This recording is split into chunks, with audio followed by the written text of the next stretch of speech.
Pasensya, yun yung una kong tinatanong. Ano? Sabi nila, bilyonaryo, pang ilan sa pinakamayamang Pilipino, sabi ng Forbes magazine, pang ilan po kayo. Pero ang pormahan nyo, palagay ko, minsan pagka medyo nabihisan ako ng misis, mas mahal pa yung suot ko kaysa sa inyo. Eh. Bakit po ba ganun ang style ninyo? Okay, ang buhay natin dapat, huwag natin isipin yung pera-pera kung magkano pera mo. Ang kailangan natin maalala, gaano karaming tao matutulungan natin. At kung paano gumaang ang buhay ng mga taong makakasama natin. Eh yung pera, measurement yun. Para sa akin, hindi yun ang measurement ng success in life eh. Ang success in life, measurement is, oh, ang saya mo kasi ako, natulungan ko yung mga kaibigan niya, nagkatrabaho na mabuti. Oh, yung mga batang yan, napag-aaral natin.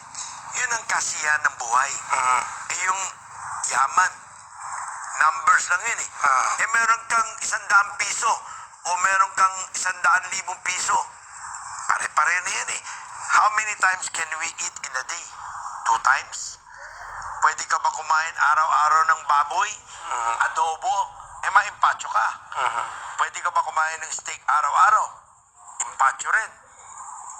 Nowadays, laging iniisip ko is, we eat to live.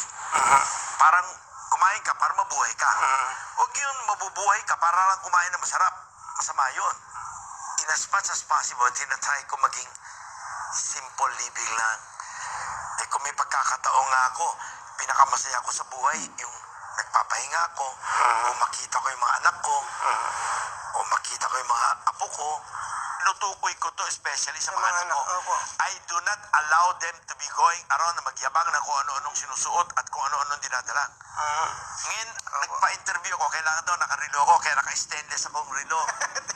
Pero usually, hindi ako nagre-rilo. Sabi nila, baka daw overacting na wala man lang daw ako rilo. Tsaka nagbihis pa ako, dapat round neck t-shirt nga lang ang suot ko eh. Pero ito pong binanggit sa mga, tinuro nyo sa kanila yung mula na maliliit pa sila. Oo, of course. Hindi siya madali eh, no? Oh, kailangan tinuturo sa mga bata na matuto ng simpleng buhay. Ay, yung anak kong bunso, si Jacob, kagagraduate na college, pinadala ko sa probinsya, sa Pangasinan, sa planta.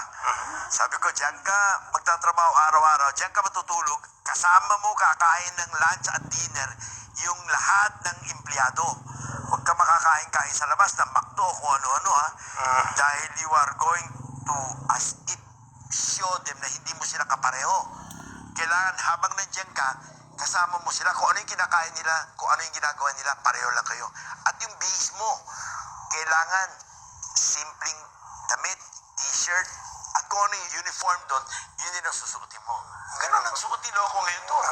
Ano po yung kwento niya tungkol siya? Na happy siya? Hindi, lahat ng anak ko, ganun ko pinalaki. Yung anak kong panganay si Paul, nung siya ay elementary, eh di na pinapadala ko yan doon sa talyer ni Mr. Coangco.